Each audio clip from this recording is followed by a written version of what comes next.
여러분 안녕하십니까? 계속해서 대구 경북 소식입니다.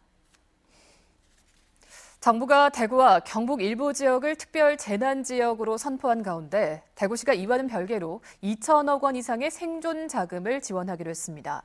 정부의 추가 경정 예산안을 두고 현금 살포 포퓰리즘이라고 비판한 미래통합당에는 퍼주기가 아니라며 협조를 호소했습니다. 보도에 윤영균 기자입니다.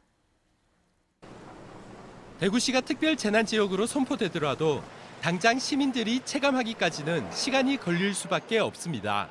피해 복구 비용의 일정 비율을 국비로 지원하지만 피해 규모를 파악하는 데 시간이 걸리고 각종 세금이나 보험료가 깎이는 정도로는 일반 시민 생계에 큰 도움은 되지 않기 때문입니다.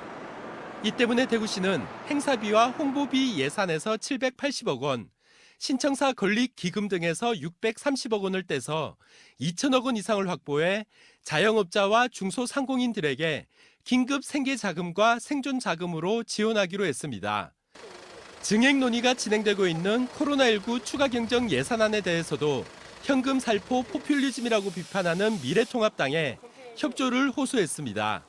이미 정부의 도움을 받는 시민을 제외하고 상황이 어려운 32만 명 정도를 지원하는 만큼 이른바 퍼주기가 아니라는 겁니다.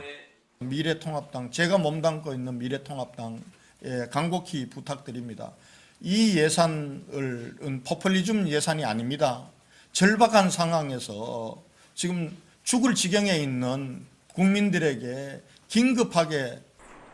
하지만 소득과 매출 규모에 따른 지원이라는 점을 강조해 모든 시민에게 일정 금액을 지원하자는 재난 기본소득에 대해서는 사실상 반대하는 입장을 보였습니다. MBC 뉴스 윤영균입니다. 정의당 대구시당은 성명을 내고 특별 재난지역 선포와 별개로 대구시가 긴급 생계자금을 마련하기로 한 것을 환영한다며 대구시와 시의회는 재난기본소득 같은 보편적, 전면적 지원책을 마련하라고 요구했습니다. 추경 예산은 세출 예산 조정뿐 아니라 재난관리기금과 재해구호기금 2,500여 원을 적극 사용하고 필요하면 지방채도 발행해 재난에 실질적으로 대처하라고 촉구했습니다. 또 지원 대상을 입증하는 데 불필요한 시간이 지체되지 않도록 정책 집행 과정을 세심히 배려하고 미비점은 재난 상황을 극복한 뒤 행정 조치로 바로 잡을 것을 제안했습니다. 대구 수성구 선거구가 돌려막기 공천과 탈당 등으로 혼선을 빚고 있습니다. 미래통합당은 4명의 소속 예비후보가 등록한 수성을에 수성을 지역구인 주호영 의원을 전략 공천하고 수성을에는 수성갑에 등록한 예비후보를 보내 경선토록 했습니다. 그러자 수성갑 출마를 준비해온 이진훈 예비후보는 민심을 저버린 돌려막기라며 무소속 출마를 선언했고 경남에서 공천 배제된 홍준표 전 대표도 수성을에 출마하겠다고 밝혔습니다.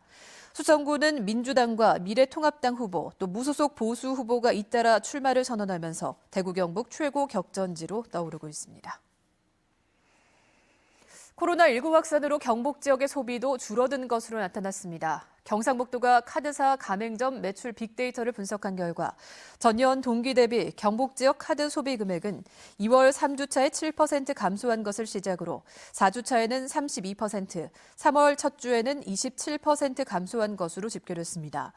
전년 동기 대비 3월 첫째 주 소비금액 감소폭은 대구가 44%로 가장 컸고 경북도 27%로 울산, 부산 등 다른 시도보다 컸습니다. 경북 시군별 소비 감소는 청도가 44%로 가장 컸고 안동, 경산, 구미가 뒤를 이었으며 업종별로는 숙박업종과 패션, 잡화 순으로 감소폭이 컸습니다.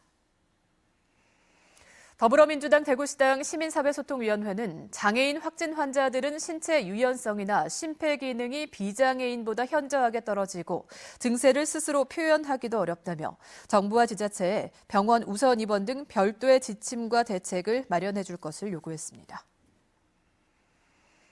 MBC 930 뉴스를 마칩니다. 여러분 고맙습니다.